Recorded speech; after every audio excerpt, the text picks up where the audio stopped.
one thing that we've been doing a lot lately with our fight team is trying to help them understand ranges.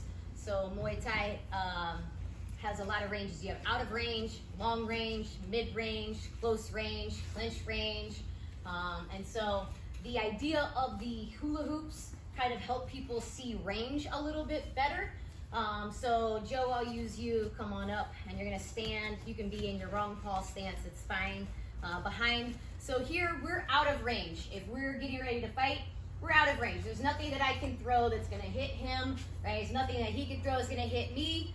Then depending on our length, right? If I step 1 foot in, I may still be out of range, right? Now if I were Jeff over here, who's much taller than I am, this may actually put him into long range. He might actually be able to hit people with his kicks, his round kicks or his teep, all right? So everybody's range is different, right? And so even though we have this to help you see ranges, your range is gonna be based on your reach, your length, right? And so it'll be a little bit different for everybody.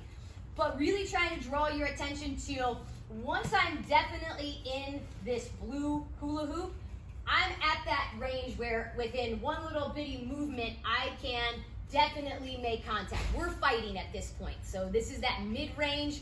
We're both close enough to hit each other. So kind of making light of or understanding how we move, right? If I go one more, now we're probably clinching. I'm gonna hit those elbows, right? It's kind of dangerous. So what we're gonna do is we're gonna end up shadow boxing. I'm actually gonna split you guys into 2 groups since there's more than 4 of you and I only have 4 sets of hoops.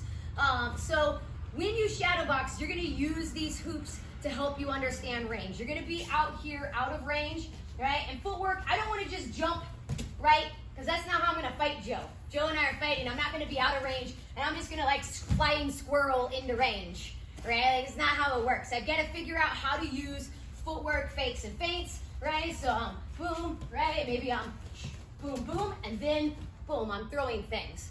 Then when I'm done with my combo, I don't just stand in range, right? Because that's inviting my opponent to punch me in the face. Instead, I've got to get back out. So I could go straight back out again, right? But you can also work movement offline. So everything that I do in my shadow boxing doesn't have to just be linear pushing forward, right? So it could be things like I could zigzag, right? And now, boom, here I am, right? Obviously, my opponent's probably gonna move with me, so even if I do things like I step here and then I pull to replace, right? Or I get pivot, right? Maybe I'm here and then I pivot offline, right? I can pull and then I can shuffle back to kind of my starting point, right? So there's a lot of different footwork that you can use. Fake and feint my way in here, throw something, pivot off to the side, throw something, shuffle, shuffle back to that starting point.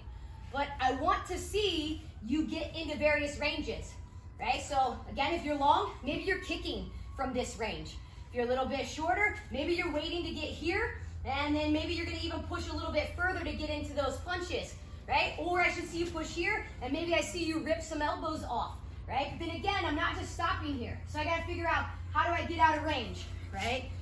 Maybe then I start back over. Maybe I want to zigzag and I come into opposite stance and I want to do some work, right? Maybe from here I'm going to pull and replace, right? So there's a ton of ways to work your footwork through the hoops and to show different ranges.